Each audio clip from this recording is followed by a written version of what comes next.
everyone. Welcome back to First Take as we are live from San Francisco. Going into this season, many would have been surprised to see Drake Maye end up as one of the final two quarterbacks left standing. But after a near MVP season, the 23-year-old second-year quarterback is about to become the second youngest quarterback to start a Super Bowl behind only Dan Marino. Earlier this week, Stephen A. made the case for Maye playing with house money on Sunday, and some disagreed. Listen to this. You think Drake Maye's playing with house money, Dio? Absolutely not. And that's an outrageous statement for a person that has made a living talking about sports and players and capitalizing on moments. One, Dan Marino made it at 23, never got back. Jared Goff made it at 24, hasn't been back. Joe Burrow made it at 25, hasn't been back. Cam Newton made it at 26, never got back. Steve McNair made it at 26, never got back. How many opportunities are you actually going to get to win the Super Bowl? Cam, your name was mentioned in there. Go ahead.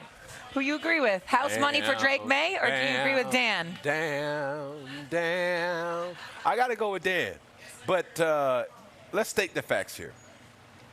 If Drake Maye is able to find a way to win this Super Bowl, to Ryan's point, you now are propelled to an expectation that not a lot of people ever reached this early.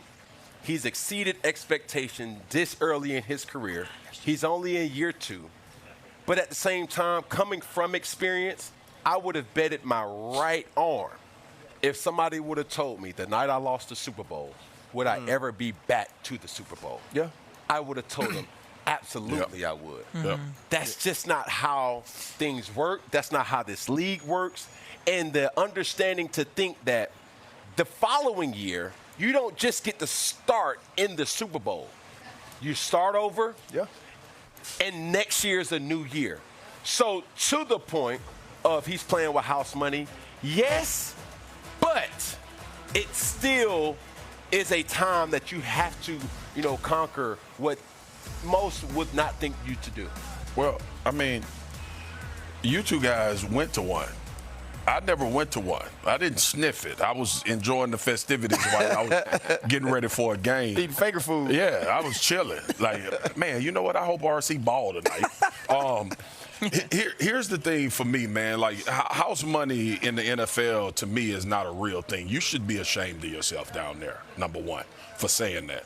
You done told the Dallas Cowboys ass up every year I've been on this television, and you know how hard it is to get to a Super Bowl. Did you say that?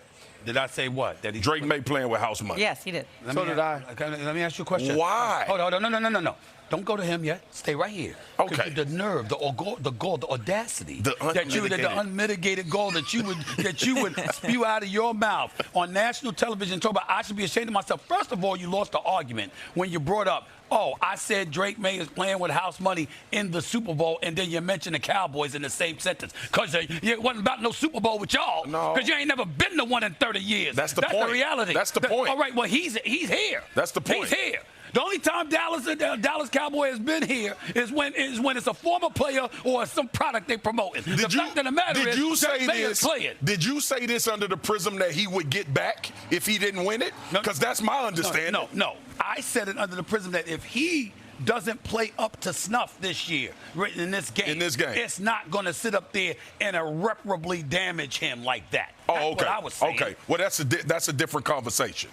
If you were talking about it's just a given that he'll be back in the Super Bowl. I was okay. saying that. All right. Well, I apologize. I apologize. All right. I apologize. Because if you're talking about the individual performance, we're having a different conversation. Because of anything. Well, when they put a damn graphic up there, you're playing with house money. What the hell you think I'm thinking? Stop with the apology. Here, and I had this conversation with Dan yesterday. I said this last week when I was on with Cam and Stephen A. And here's my thing.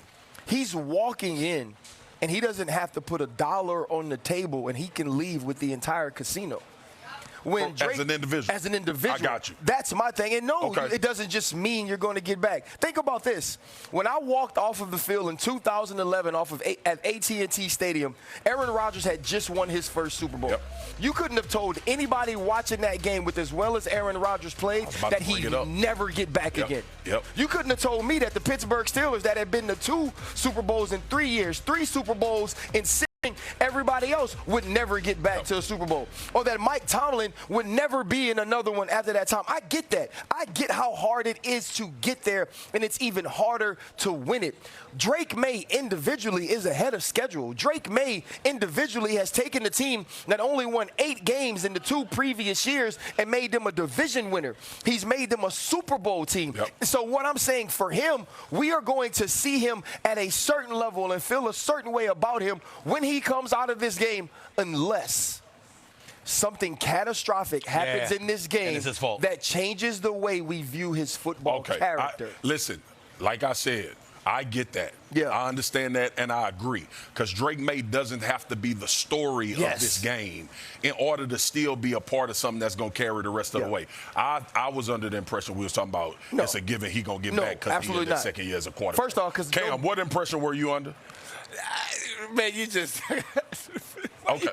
I'm just saying, because you and I agree. Listen, I can understand that from a practical thought, right? Like, you would think for all, just like if Jaden Daniels would have made it, right? House money. Not supposed to be here, underdog, year ahead of schedule. I get all of that. Look where it is now. I was just thinking about for a team and the rest of his career. I got you. Obviously, house money can insinuate that you would expect to him get to be back in this. How this league works, it's no guarantee. Right. He's only 23 years old. He's the second youngest quarterback to Sportsbook. I'm looking for 3 bets, and let's start with the total. Seattle's a 4.5-point favorite. What does the smart money say? The spread. It's a relatively new bet. I think it has a chance of catching on. We're going to lay the 4.5 here with the Seahawks.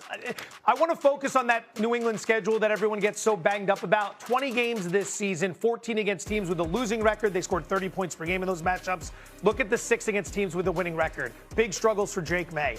8 turnovers, 27 sacks taken. Now you're stepping up in class against the number 1 defense in the NFL. Seattle wins. Seattle wins by double digits. All right, so you like the Seahawks, but then how about Maye himself? Do we have a prop for him? I'll give you 2. I like him over 37.5 rushing yards, but the focus here, the better play, is that Maye throws an interception. Back again to those 6 games against teams with a winning record. 4 interceptions in those games. Now you're matching up against a Seattle defense that was number 7 in the NFL in interceptions. I like Seattle to play with a lead. What does that mean? New England's trailing, which means New England's throwing the ball late. Seattle's going to be able to pin their ears back on defense. They're going to see the pass coming. If we don't have it by the 4th quarter, we're getting that pick in the 4th quarter. All right, then give me one more.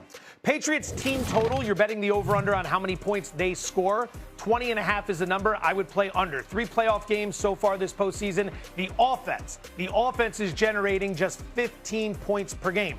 Now you're facing a Seattle defense that's number 1 in scoring, number 1 in efficiency, number 1 in EPA. The Seahawks have given up 10 or fewer points in 5 of their last 8 games. I see them limiting what New England does, and again, winning this game by double digits. All right, so Joe, in every way favoring the Seahawks in this Super Bowl. And despite the postseason run, Drake Maye has struggled against teams that were 500 or better. He was just talking about it. Same number of turnovers in 6 games against teams over 500 as compared to 14 games against all other teams this year. And so there are a couple of different ways to look at this thing. And Jeff, I'm going to start with you on this. Yeah. We've talked a lot about what the opposing offenses have struggled against the Patriots. And we have talked about, well, Justin Herbert, and he didn't have any offensive line play, and C.J. Stroud played an unbelievably bad game, and then you had, Stidham, and then the weather and all that kind of stuff. Lost underneath that is that the Patriots were an excellent defense all season long, and they will need to be that again on Sunday if they're going to have a chance to win. And they got a guy right in the middle of that defensive line that you think it all starts with. Yeah, Milton Williams, Super Bowl champion Milton Williams, right? And now he's over in New England. And look what he did against all pros last week against Denver. But they've been doing this all season. And you think about he and Christian Barmore and talking about their ability to push the pocket inside. And I want people to understand, this is not just about sacks, y'all. When quarterbacks have to move off their spot and they have to reset their feet, the timing of offensive plays gets taken out. That is where Sam Darnold struggles. When Sam Darnold is in a clean pocket, no pressure, he has a 73 QBR. When he is pressured, 16. That is a massive difference. The internal pressure is where it really matters. All quarterbacks get accustomed to guys coming around the edge. They can step up in the pocket. Milton Williams, Christian Barmore, getting pressure, pushing the pocket. Again, not just sacks, but make him move, make him reset. Now you give your defense the full chance. Look at the run defense as well. 12 games with Milton Williams this year. They gave up about 80 rushing yards per game. In the 5 games without, 140 rushing yards. That's a 60-yard difference. Absolute beast. Remember, there was that long stretch this season where they hadn't given up a 50-yard rushing game. So the Patriot defense is no joke. All the attention has gone to the Seattle defense and all of this. And I think the conventional wisdom, as we open the show by saying, is all about how Drake Maye has to do something remarkable. How about Sam Darnold? I mean, you've been following him, obviously, since he was on the Jets, and this is the culmination of a long journey. He can forever rewrite his narrative with a big game on Sunday, but it will not be easy against this defense. Well, ultimately, I think the football guys ultimately give both people the adversity and see who deals with it best, right? I think Sam Darnold's going to throw an interception or have a bad play or a turnover. How does he react to it? Does it become like the same old, like, oh, here we go again? Or does Drake Maye try and do too much, trying to be a star and a hero in the moment, understanding that sometimes the punt is the best play available? So it's about who handles the situational football, who handles, the 2-minute warning, who handles, 4th and 1. And it's about situational football. That's what these games come down to. You're going to have both teams are going to be tight. They're going to be punting the football. Special teams are going to be huge. I think you think about Rashid Shaheed, what a weapon that is. And I want to know if the Patriots are going to decide to kick the ball to him, or do they just say, I'll give you the ball on the 30 because I don't want this guy to flip the field.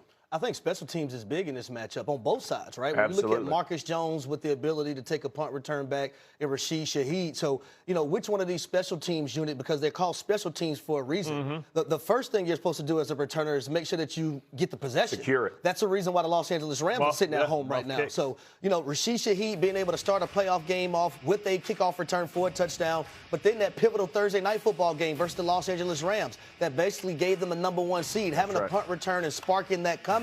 So if you're the coverage team of the New England Patriots, I agree with you, Bart. I'm trying to figure out, are we going to kick to this guy, or are we just going to say, hey, let's line up and play defense and give them the ball at 30-yard line? 3-phase game, there's no doubt. I love the special teams conversations because we know it can be a massive factor. I lost a Super Bowl with an onside kick to open a second half. It's those who have the guts to make those calls. I think both coaches potentially could do it. I would lean a little more towards Vrabel, would be a little more to play, a little loose in that. But let me just say this to when you were talking about strategy and situational football. As you're looking at both these teams, first and second down, like people can kind of take it out, right? But it's the matchups, right? Are we going to double JSN? We're going to put Gonzalez on Cup. We're going to put him on Rashid Shaheed. Like, how do those things, how do they take shape as the game progresses? Because how they do it in the first quarter may not be how they do it in the fourth quarter. But those are the things that we'll be watching. Because, again, everybody talks about, like, these things like they happen every snap. That's just not the case. It literally comes down to 10 to 12 plays. And it's how do those players make exceptional plays in those moments? And that's really who. And you don't know when they're going to come up. You have no idea. And against Peyton and good quarterbacks or good coordinators, we had to have 2 game plans. No doubt. And we switch it up in the second half so that we can make sure that we bust our own tendencies, because you look at what Seattle did when they put JSN in the backfield. They knew that they were going to box it one high, first inside, first outside. Goes right. And it created a receiver matchup against a linebacker. So it's about that stuff too. Using what you know. That's right. When we sent you guys home in the playoffs, which was rare, right? We knew that you guys were going to have a special check to Brandon Stokely. That's right. And when you saw cover 0. So we showed cover 0, we dropped out of it, and went and made the play. We'll see where all this leads us on Sunday. Stokely, what's wrong, man? We told you last night at the awards that Matthew Stafford and Mike Vrabel won the biggest awards, but the biggest honors of the night came as they announced the 2026 Pro Football Hall of Fame class. Okay. And what I don't want to do is allow the accomplishments of these 5 men to be overshadowed by those who did not join them. Congratulations to Drew Brees and